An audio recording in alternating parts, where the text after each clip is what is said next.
बवाल मचा है। चुनाव के पहले पीएम पर हमले को बीजेपी ने मुद्दा बना दिया और इतिहास भी इसकी गवाही देता है। जब जब नरेंद्र मोदी पर निजी हमले हुए, फायदा भाजपा को ही हुआ। तो क्या वही गलती विपक्ष फिर से दोहरा रहा है? तो इस रिपोर्ट में हम आपको दिखाते हैं पॉलिटिक्स और परिवार के बीच 24 में किसकी और कैसे होगी नई पार।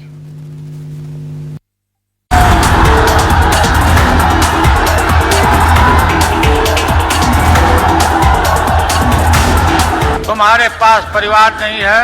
अरे भाई तुम बताओ ना कि तुमको क्यों परिवार में कोई संतान नहीं तुमको हुआ, बता।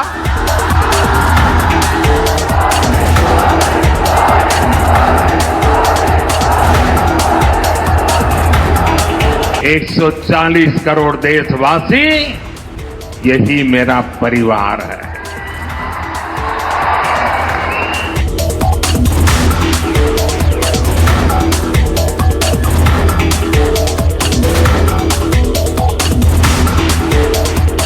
दो 2024 के लोकसभा चुनाव की सियासी अखाड़े में शब्दों के बाढ़ चल रहे हैं। एक दूसरे पर आरोप प्रत्यारोप का दौर जारी है।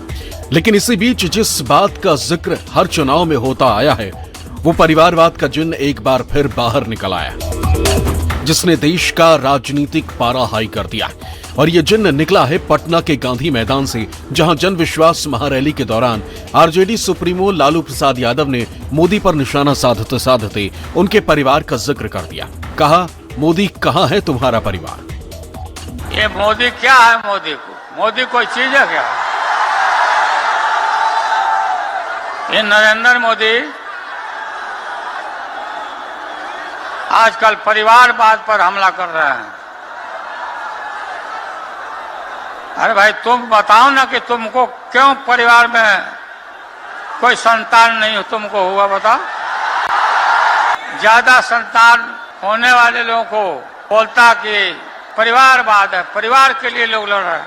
तुम्हारे पास परिवार नहीं है। सिर्फ इतना ही नहीं, लालू यादव ने तो मोदी के हिंदू होने पर भी सवाल खड़े कर दिए। कहा, वो हिंदू नहीं। हिंदू अपनी मां के श्राद्ध में दाढ़ी बाल बनवाता है। पीएम की माताजी का जब देहांत हुआ तो उन्होंने बाल दाढ़ी क्यों नहीं बनवाई? तुम हिंदू भी नहीं है। तुम्हारी माताजी का जब अवसान हो गया तो हर हिंदू अपने मां के शोक में केस दाढ़ी बनवाता, दाढ़ी छिलवाता। क्यों नहीं छिलवाया, बताओ? क्यों नहीं छिलवाया? बिहार के पटना में दिए लालू के इस बयान के बाद सियासी भूचाल आ गया। पीएम मोदी के साथ साथ पूरा एनडीए इंडिया गठबंधन पर हमलावर हो उठा। सबसे पहले खुद पीएम मोदी ने तेलंगाना में मंच से लालू के इस बयान का जवाब दिया। साफ कहा कि देश की 140 करोड़ जनता उनका परिवार है। मैं इनके परिवारवाद पर सवाल उठाता हूं तो इन लोगों ने बोलना शुरू कर दिया है कि मोदी का कोई परिवार नहीं है। देश के कोटि कोटि लोग मुझे अपना मानते हैं, अपने परिवार के सदस्य की तरह मुझे प्यार करते हैं। और इसलिए मैं कहता हूं, 140 करोड़ देशवासी, यही मेरा परिवार है। इधर मोदी ने बयान दिया तो उधर पार्टी इंडिया गठबंधन पर हावी हो उठी। अमित शाह से लेकर राजनाथ सिंह और स्मृति ईरानी से लेकर जेपी नड्डा, साथ ही साथ बीजेपी के सभी नेताओं ने अपने एक्स अकाउंट पर अपने अपने नाम के साथ मोदी का परिवार लिख दिया। ये बताने के लिए कि देश की जनता ही मोदी का परिवार है। प्रधानमंत्री श्री नरेंद्र मोदी जी के लिए परिवार पूरा देश है। भाजपा के सभी कार्यकर्ताओं ने आज सोशल मीडिया के सभी प्लेटफॉर्म्स पर जो अपना प्रोफाइल लोगो है उसमें मोदी का परिवार शब्द, मोदी का परिवार शब्द ऐड कर लिया है। स्वतः स्फूर्त और उस भाव से प्रेरित होकर जो मोदी जी ने अपने जीवन के शुरुआत से लेकर मुख्यमंत्री बनने से लेकर प्रधानमंत्री बनने तक किया है। बीजेपी की आईटी सेल एक्टिव हो उठी और 2019 में जिस तरह से मैं भी चौकीदार कैंपेन चलाया था, उसी तर्ज पर अब मोदी का परिवार कैंपेन चलाना शुरू कर दिया। उधर बीजेपी और विपक्ष में वार पलटवार का दौर शुरू हो गया। पटना में रैली में चाहे इनकी बकवास बहादुरी रही हो या अन्य जगहों पर इनकी जो बयान बहादुरी है, वो उससे एक बात साबित हो गई है कि इस कुनबे की मंडली और कुशासन की कुंडली वाले लोग जो है वो मोदी जी को कोसते कोसते मंजिल से कोसों दूर होते जा रहे हैं। You can see the enthusiasm among the public in Patna yesterday. What about because actually every day the India alliance is growing. That is why this BJP people are very much annoyed. Lalu Yadav जैसे लोग केवल अपने परिवार, अपने बेटे और बेटी तक सीमित हैं, तो ये अपने परिवार तक सीमित हैं और प्रधानमंत्री नरेंद्र मोदी जी ने देश को परिवार माना है, दुनिया को परिवार माना है, तो इसलिए ऐसे छोटे लोग और क्या बोल सकते हैं। ये मुद्दों से भटकाने की साजिश है इस सरकार की। उनको कोई चिंता नहीं है कि हर घंटे एक किसान आत्महत्या करता है इस देश में, हर घंटे 2 नौजवान आत्महत्या करते हैं इस देश में। उनके परिवार के बारे में कोई चिंता है ही नहीं। होती तो शायद अपने बायो बदल के लिख देते किसान का परिवार, नौजवान का परिवार। हमारी चिंता उस किसान की है और उस नौजवान की है, इनकी चिंता मोदी की। 2024 में परिवारवाद का मुद्दा हावी होने लगा। ऐसे में एनडीए और इंडिया दोनों ही दलों में परिवारवाद की जड़ें मजबूत हैं। ऐसे में क्या है दोनों गठबंधन का परिवारवाद कनेक्शन, ये जानना और समझना भी जरूरी हो जाता है। तो आरोप दोनों पक्ष एक दूसरे पर लगा रहे हैं। हालांकि सियासत में परिवारवाद का यह आरोप नई बात नहीं, क्योंकि इसका इतिहास बहुत पुराना है।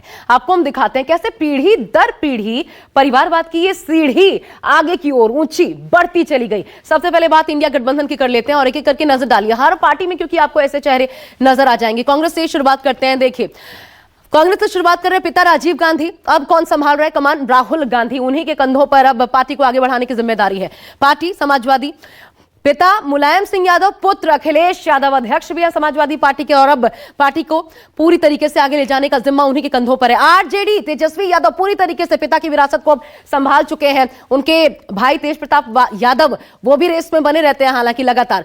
देखिए, दूसरी पार्टी जेएमएम, पिता शिबू सोरेन, पुत्र या पुत्री हेमंत सोरेन, हालांकि अब मुख्यमंत्री नहीं है, लेकिन आपको पता है कि इन परिस्थितियों में उनको यह पद छोड़ना पड़ा। अब देखिए, डीएमके की भी बात कर लें तो स्टालिन बेटे हैं, पिता करुणानिधि के करुणानिधि, और अब तो तमिलनाडु के मुख्यमंत्री के तौर पर वो इस विरासत को आगे बढ़ाने का काम कर रहे हैं। यहां एक महिला के तौर पर महबूबा मुफ्ती भी अपने पिता की विरासत को आगे बढ़ा रही हैं, मुफ्ती मोहम्मद सईद। उनके बाद उनके ही कंधों पर यह जिम्मेदारी है।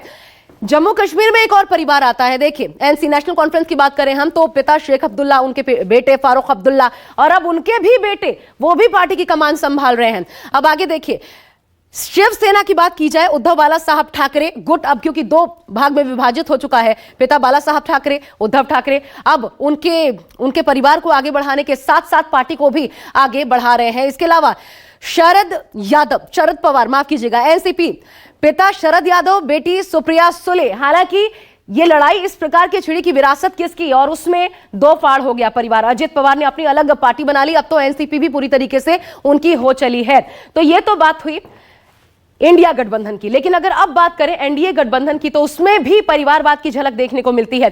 कैसे? क्योंकि आरोप दोनों तरफ से लगाए जा रहे हैं। आइए इसकी शुरुआत कर लेते हैं। देखिए, जनता दल सेकुलर से शुरुआत करते हैं। आपको नजर आ रहा है एचडी देवगौड़ा की तस्वीर आपको यहां पर दिखाई दे रही है, और पूर्व पीएम रह चुके हैं एचडी देवगौड़ा। उनकी 3 पीढ़ियां कर्नाटक की राजनीति में इस वक्त भी, जब हम आपको ये खबर बता रहे हैं, तो अब सक्रिय हैं। इसके अलावा देखिए आगे बढ़ते हुए, शिवसेना शिंदे गुट यानी महाराष्ट्र के सीएम जो है उस गुट की बात की भी अगर कर ली जाए तो महाराष्ट्र के सीएम के बेटे श्रीकांत शिंदे ठाणे सीट से फिलहाल सांसद है। अब आगे बढ़ते हैं, महाराष्ट्र से ही एक और नाम आपको दिखाते हैं, एनसीपी अजित पवार गुट की बात कर रहे हैं हम। अजित पवार एनसीपी चीफ है, शरद पवार के भतीजे हैं। 2 फाड़ होने के बाद क्योंकि विरासत की जंग के तहत इन्होंने अपनी एनसीपी अब बना ली है, चुनाव आयोग ने भी इन्हीं पर भरोसा किया। जेजेपी की बात की जाए तो चौधरी देवीलाल के पोते ओम प्रकाश चौटाला के बेटे, यानी ये चेहरा जो कि अब उनकी विरासत को आगे बढ़ाने का काम कर रहे हैं। एलजेपी में 2 भागों में यह भी पार्टी पार्टी विभाजित हो गई, रामविलास पासवान की पार्टी।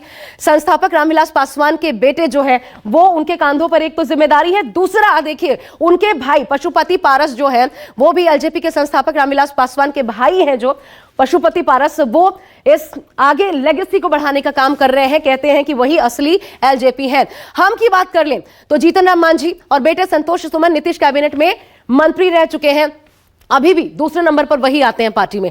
एनपीपी की बात करें तो कोनराड सांगमा पूर्व लोकसभा स्पीकर पीएस सांगमा के बेटे हैं, उन्होंने ये पार्टी गठित की और अब उस पार्टी को उसका पूरा जो क्रियाकलाप है उसको आगे बढ़ा रहे हैं, अपने पिता की विरासत को आगे बढ़ाने का काम वो कर रहे हैं। यहीं पर खत्म नहीं होती ये लिस्ट, आगे देखिए। अपना दल और अनुप्रिया के पिता सोनीलाल पटेल यूपी के कद्दावर राजनेता रहे। यहां पर भी दो बहनों के बीच लड़ाई है, लेकिन दोनों ही अपने अपने तरीके से अपने पिता की विरासत को आगे बढ़ाने का काम करते हैं। इसके अलावा सुभाषपा की भी बात कर ली जाए तो ओपी राजभर आपको नजर आ रहे हैं और इसमें ओपी राजभर के दोनों बेटों की पार्टी पर मजबूत पकड़ भी बताई जाती है। आगे लिस्ट देखिए, निषाद पार्टी की भी बात कर लेते हैं। संजय निषाद के बेटे हैं प्रवीण निषाद, बीजेपी के लोकसभा सांसद भी है। तो दोनों ही तरफ ठीक एक समानांतर सी रेखा चलती है जो खत्म होती नजर नहीं आती। और ऐसे में साफ है, चाहे बात इंडिया गठबंधन की हो या फिर एनडीए गठबंधन की, परिवारवाद की आंच दोनों पर ही नजर आती है। ये बात बिल्कुल साफ है कि भारत की राजनीति में परिवारवाद की जड़ें इतनी मजबूत हो गई हैं जिसे हिलाना किसी के बस में नहीं रह गया। कांग्रेस के परिवारवाद पर सवाल करने वाली भाजपा भी इससे अछूती नहीं रही। क्षेत्रीय दलों की हालत तो और भी बुरी। राजनीति में परिवारवाद से दूर रहने की सबसे ज्यादा जरूरत अनुसूचित जाति, जनजाति व पिछड़े वर्ग के नेतृत्व की है। लेकिन दुखद यह है कि जाति के नाम पर गोलबंदी के बिसात पर राजनीति करने वाले भी पहले अपने परिवार को ही अपनी विरासत सौंपते हैं। इसी के चलते गरीबी तो दूर नहीं हो रही पर नेताओं का कल्याण हो रहा है। भारत की राजनीति में परिवारवाद की जड़ें बहुत मजबूत हैं। दरअसल वजह यह है कि हम जो है राजसी सत्ता से सीधे लोकतंत्र में आए और लोकतंत्र में जब आए तो राज सत्ता के जो मूल्य थे वो भी इसमें शामिल हो गए। और जो जनता है, पहले प्रजा थी अब जनता है लोकतंत्र की, तो ये भी स्वीकार करने लगी कि ठीक है कि राजा था और अब उनका बेटा है, ऐसे ही कोई बड़ा नेता है अब उनका बेटा है, क्योंकि उसके पास संसाधन होते थे और प्रजा को कई जरूरतों को वो पूरी कर पाता था। अगर देश में परिवारवाद की बात करें तो लोकतंत्र के सबसे बड़े मंदिर यानी संसद में आधी आबादी का वंशवाद भी हावी है। आंकड़ों पर गौर करें तो लोकसभा में 82 महिला सांसद हैं, जिनमें से 45 वंशवादी, यानी इनमें वो लोग शामिल हैं जिनके परिवार के सदस्य संसद या राज्य विधानमंडल के किसी भी सदन के सदस्य थे या हैं। वहीं उनमें से 23 ऐसे हैं जिनके पति वर्तमान में या तो सांसद हैं या विधायक हैं। बीजेपी भले ही परिवारवाद से खुद के दूर होने का दावा करती है, लेकिन हकीकत यह है कि परिवारवाद का पैमाना बीजेपी में भी उतना ही लागू होता है जितना विपक्षी दलों पर। ऐसे में बीजेपी भी परिवारवाद से खुद को अलग नहीं कर सकती। तो भले ही प्रधानमंत्री नरेंद्र मोदी परिवारवाद पर विरोधियों को घेरते हैं, लेकिन एक सच्चाई यह भी है कि बीजेपी भी इससे अछूती नहीं है। हमने आपको दिखाया भी। हार्वर्ड विश्वविद्यालय और मैनहेम विश्वविद्यालय के शोधकर्ताओं के एक अध्ययन से यह पता चलता है कि भाजपा भी इतनी अलग नहीं है। अध्ययन क्या कहता है वो भी जान लीजिए। यदि 1999 के बाद से कांग्रेस के पास लोकसभा के 36 वंशवादी सांसद थे तो भाजपा के पास 31 थे। अगर वर्तमान की बात की जाए तो मोदी कैबिनेट में परिवारवाद किस प्रकार का नजर आता है, आइए वो आपको हम दिखा देते हैं। और बड़ा दिलचस्प है ये देखना, जरा गौर से देखिए, क्योंकि ये परिवारवाद की लड़ाई है जिसकी धार, ये जो हथियार है बेहद तेज गति से, वो बहुत ज्यादा तेज हो गई है चुनाव के पहले। देखिए, पीयूष गोयल वाणिज्य उद्योग मंत्री हैं, वंशवाद से कैसे कनेक्शन है, मां विधायक और पिता अटल सरकार में मंत्री रह चुके हैं। अगला नाम देखिए, जल्दी से आपको दिखाते हैं। निर्मला सीतारमण वित्त मंत्री हैं, वंशवाद से कनेक्शन कैसे है, पति, सास और इसके अलावा ससुर आंध्र की राजनीति में सक्रिय रहे, ऐसे ही परिवार से उनका रिश्ता जुड़ा, जिसके बाद अब वो भी उसी विरासत को आगे बढ़ा रही हैं। ज्योतिरादित्य सिंधिया उड्डयन मंत्री, वंशवाद से कनेक्शन, पिता माधवराव सिंधिया कांग्रेस सरकार में मंत्री रहे, हालांकि अब ये बीजेपी में आ चुके हैं, लेकिन जड़ें उसी परिवारवाद से जुड़ती हैं। राव इंद्रजीत सिंह योजना मंत्री, पिता माधवराव सिंधिया, माफ कीजिएगा, पंजाब के पूर्व सीएम राव वीरेंद्र सिंह के बेटे हैं, वंशवाद से यहां भी ये कनेक्शन नजर आता है। अब आगे देखिए, धर्मेंद्र प्रधान शिक्षा मंत्री, धर्मेंद्र प्रधान, और शायद बहुत लोगों को यह पता ना हो, अटल सरकार में मंत्री थे, उनके पिता देवेंद्र प्रधान उनके बेटे हैं धर्मेंद्र प्रधान और अब मोदी सरकार में मंत्री अनुप्रिया पटेल। आप जानते हैं बखूबी अपना दल के अध्यक्ष रहे सोनेलाल पटेल की बेटी हैं और कैसे मंत्री भी हैं। इसके अलावा देखिए किरण रिजिजू, ये नॉर्थ ईस्ट में भी मामला चला जाता है। भू विज्ञान मंत्री हैं। पिता रिंचिन खारू अरुणाचल की राजनीति में सक्रिय रहे थे और अब उनके बेटे किस तरीके से राजनीतिक कनेक्शन का है सभी को पता। अनुराग ठाकुर देखिए सूचना प्रसारण मंत्री और एक बड़ा उनका कारण क्या रहा, हिमाचल के पूर्व सीएम प्रेम